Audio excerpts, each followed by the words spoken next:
Bismillahirrahmanirrahim.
Bismillahirrahmanirrahim. Assalamualaikum warahmatullahi wabarakatuh.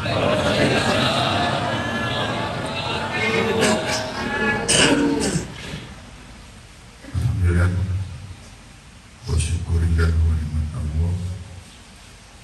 La hawla wa la quwwata illa billah. Kepada Bapak pembina daripada yayasan, Bapak penasehat, guru, kepada Bapak para badal yang dapat meluangkan waktunya untuk hadir, kepada Bapak pengurus yayasan, Bapak pengurus perguruan, singkatnya hadirin dan hadirat jemaah perguruan Tuhan sebagai Bapak.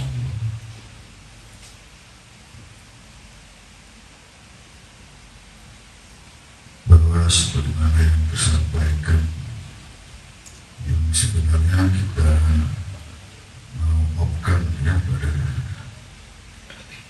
tahun ini juga terkait terhadap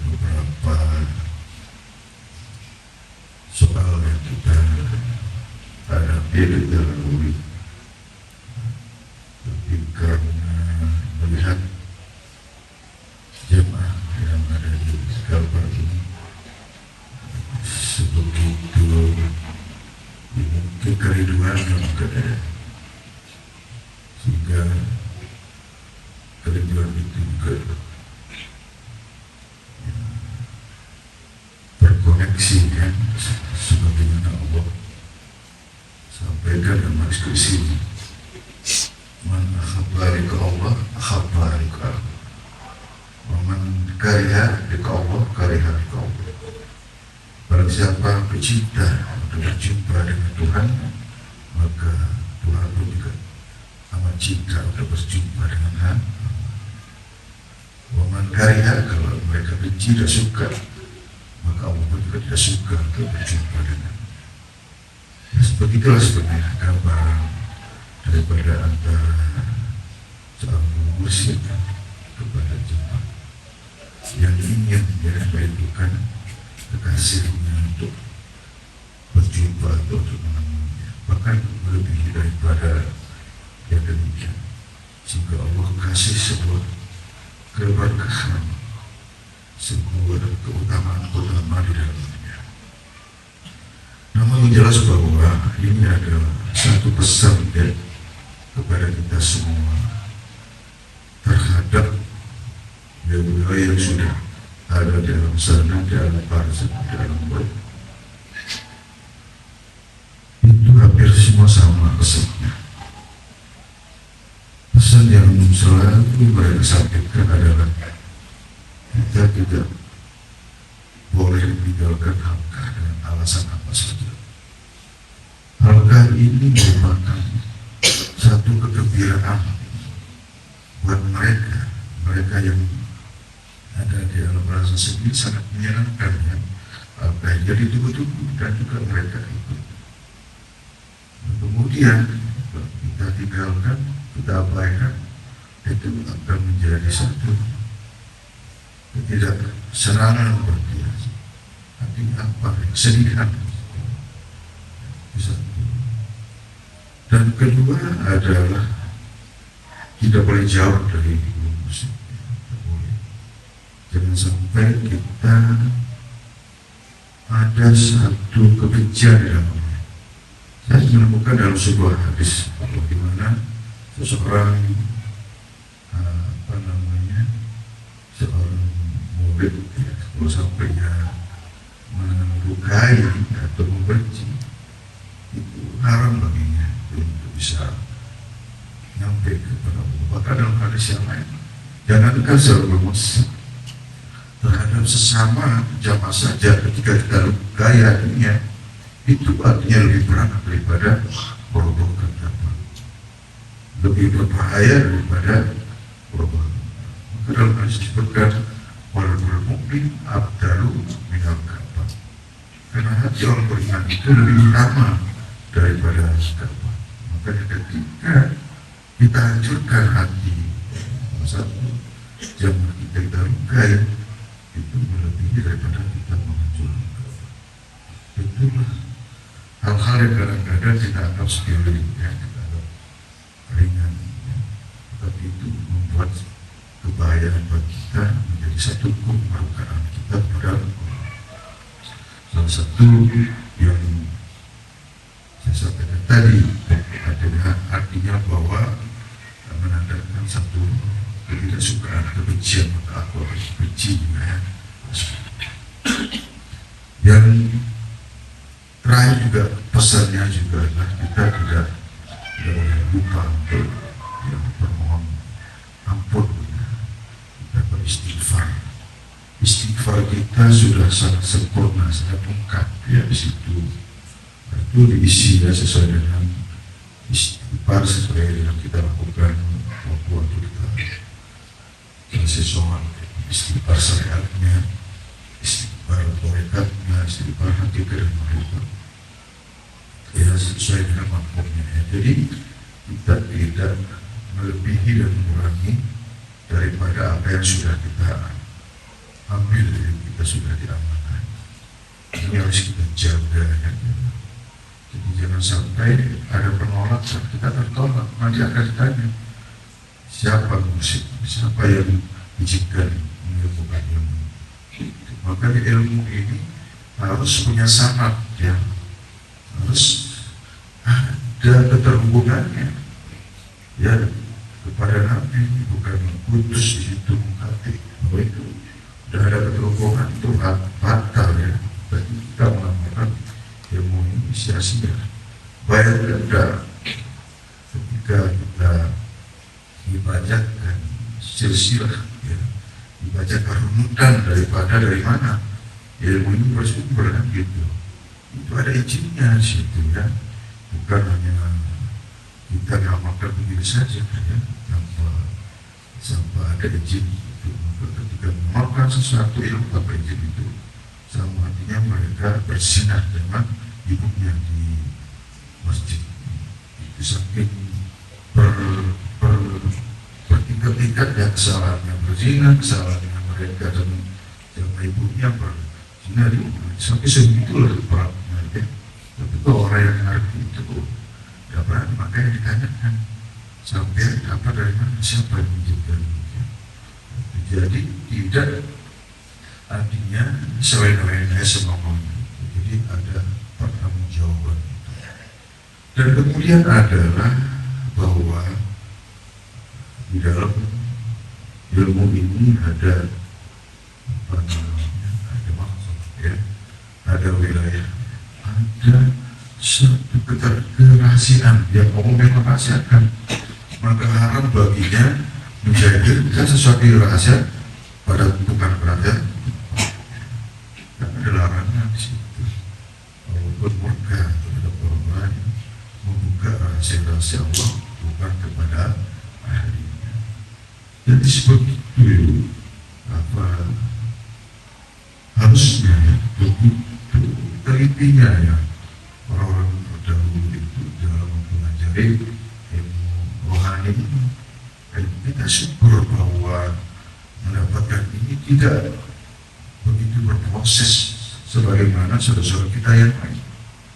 Bayangkan kalau kita belajar di beberapa toriko, dalam pengamalan wiridnya saja itu beribuan wirid harus kita amalkan dulu.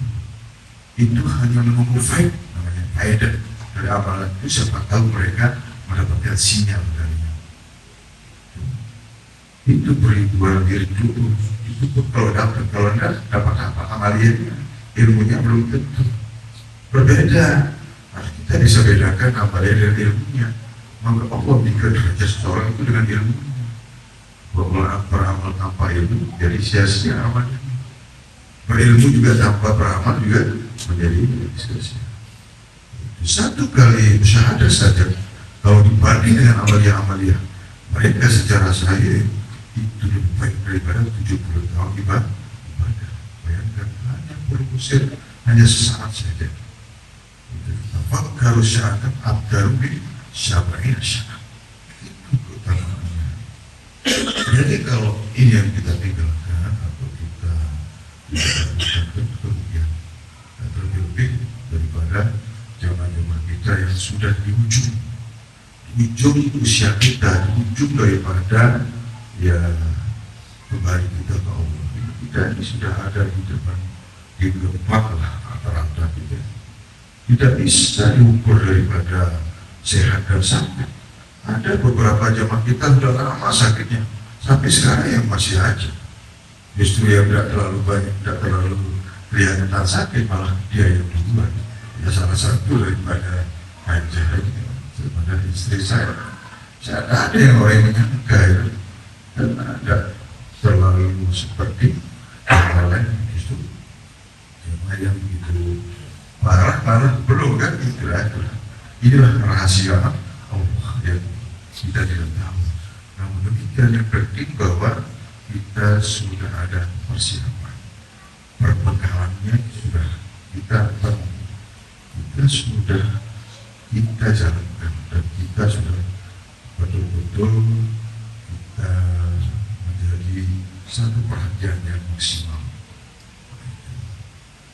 Perbekalan ini wajib kita penuhi, perbekalan yang hakiki, bukan perbekalan yang semua yang kita peroleh, yang kita raih melalui sebuah kehidupan dunia ini, semua kita didalamkan.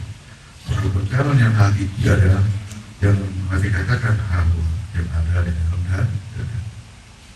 Berbekal sebaik-baik bekal adalah takwa. Itu dia.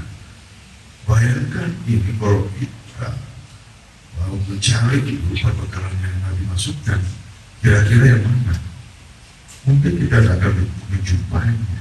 Ya kita tahu bahwa orang banyak ikuti kajian-kajian, banyak majelis zikir, majelis ta'lim, atau orang yang belajar Al-Quran, hadis dan sebagainya.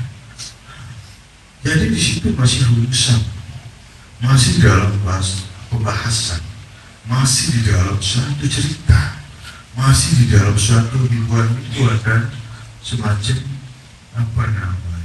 pembahasan atau penjelasan. Sedetil apapun pembahasan itu, namun kalau kita tidak tahu yang mana yang dimaksudkan, ya sama juga nonsen, ngomong kosong. Makanya saya bercerita tentang perjalanan Nabi dan Rasul, kemudian bagaimana dia dalam hidup dan sebagainya. Tetapi inti dalam menjalankan proses apa yang sebagaimana yang Nabi harus lakukan, kita tidak tahu kan. Itulah yang tersirat, itulah yang sebenarnya yang selama ini belum terbongkar, belum terikut, belum banyak orang yang menjalankan. Kita kan habis waktu, ada berbut waktu adalah menjalankan perintah-perintah saja. Misalnya kita berpakaian, makan, biar jenggot atau duduk di depan yang paling awal dan sebagainya. Semua terkait tentang soal-soal yang berkaitan dengan zahir. Bahkan di dalam toriko itu penjelasan malah untuk panjang lebar. Begitu bahasa yang panjang lebar itu yang kita mau pakai dalam ibadah yang mana? Ada kan? Paling hanya kita pergunakan untuk berorientasi menang-menangan. Itu selalu ya memperbanyak wawasan dan sebagainya. Itu penting sebenarnya ya. Dan dipakai di hadapan Allah yang mengingatkan adalah bagaimana kita ingat, dan itulah yang Allah berikan satu keutamaan. Maka sampai dikatakan bahwa orang-orang yang memperbanyak zikir ya, sehingga sampai dia lupa untuk meminta, maka aku lebih utamakan orang yang berzikir daripada orang yang meminta. Jadi bahasanya orang kita supaya yang lain itu diabaikan di dalam semuanya. Tapi kalau mereka itu belum, ya memang itu kan proses mereka untuk menjalankan, untuk menjelaskan, untuk harus pendekatan syiarnya atau pendekatan daripada pemahaman. Memang di situ bagi mereka ya. Tapi kalau jamaah sudah menerimanya, apalagi pada makom-makom yang khusus, itu harus benar-benar dirawat, dijaga. Karena semua itu akan kita temui. Tapi ketika kita sudah lakukan, terus kita jalankan, kemudian Allah tidak izinkan gimana? Apa yang salah, gimana kita persoalannya? Dan itu dia, makanya kebanyakan jamaah di titik terakhir itu banyak yang tidak menemui jati dirinya sebenarnya.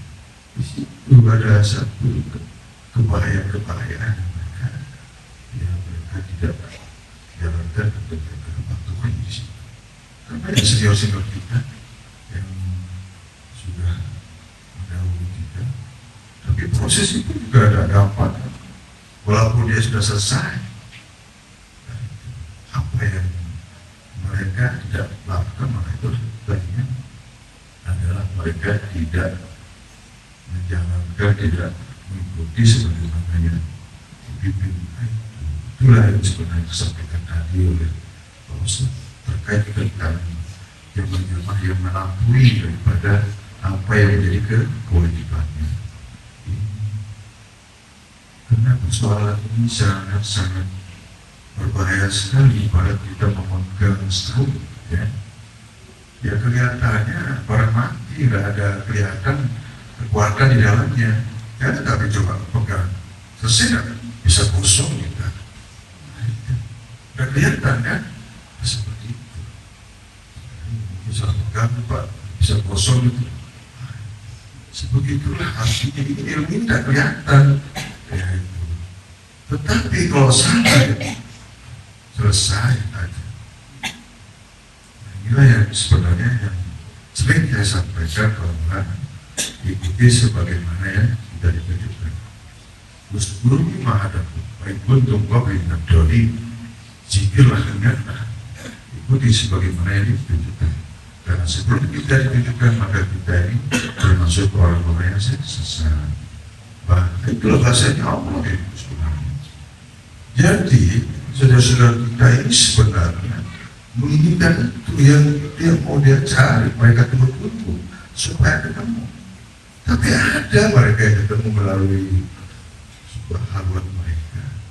Contohlah sudah punya kiai di sana, juga dia temukan ilmu melalui haluan itu. Dan ada juga beberapa tokoh juga yang seperti itu.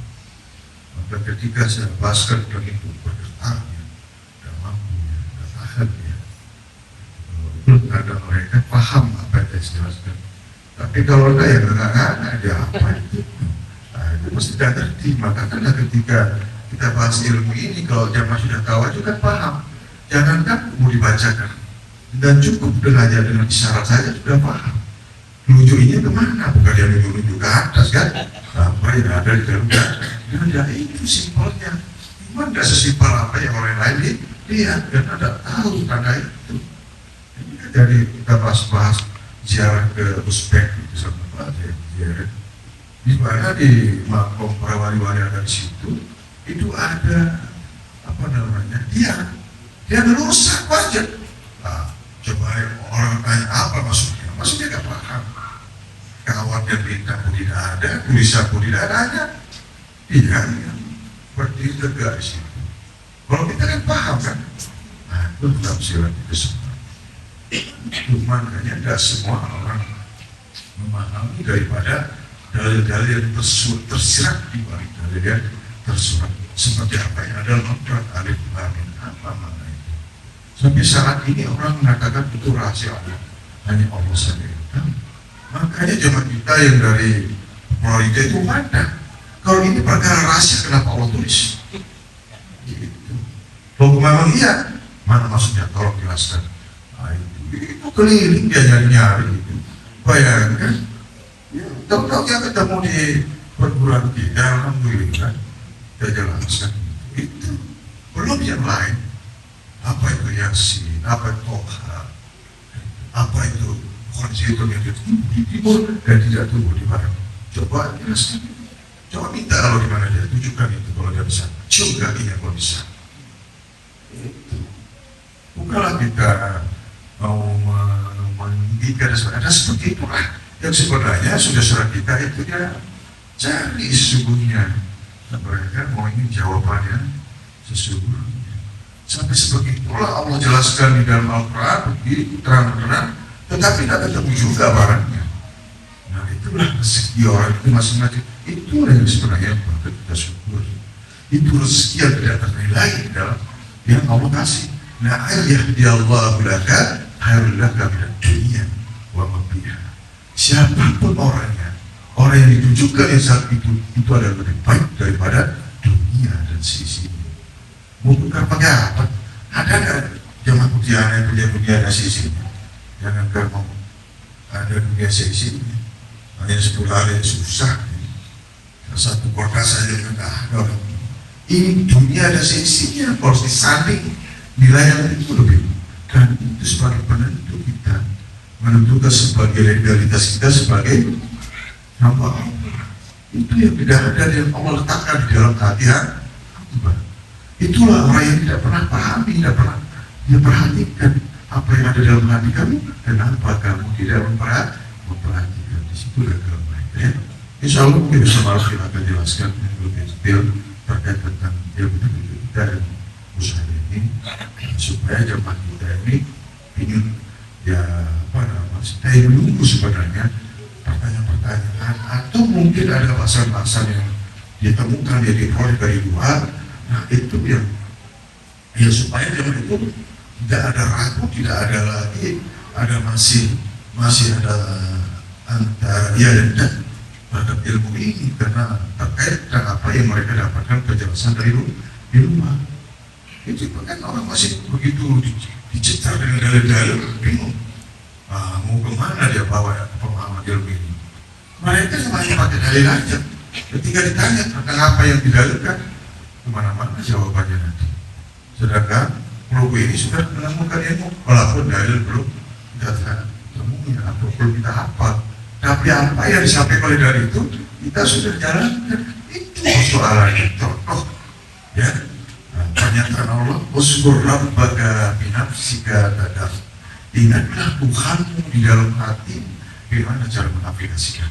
Nah, mungkin bisa. Kira-kira di mana zikir yang mereka yang dia pahami, yang ada di dalam hati itu tidak mungkin ketemu. Makanya sampai dikatakan orang yang tidak punya syirik dalam hatinya itu menandakan kegelapan di dalam dirinya. Nah, itu penting dalam bahasa itu harus ada. Biar tidak lihat kiri kanan, lihat kemana, bisa apa namanya, kemana-mana ada fokus, ada sandaran, ada yang mereka pakai, ada yang mereka ikut hasilnya. Syirik itulah seperti itu. Makanya saya aja yang main itu pengamalan kita dalam ilmu ini ada buat syirik jahat. Syirik itu secara khusus, jahat itu ada jadi batin. Ya mungkin itu saja kalau untuk sementara, kurang lebihnya wabillahi taufiq. Assalamualaikum warahmatullahi wabarakatuh.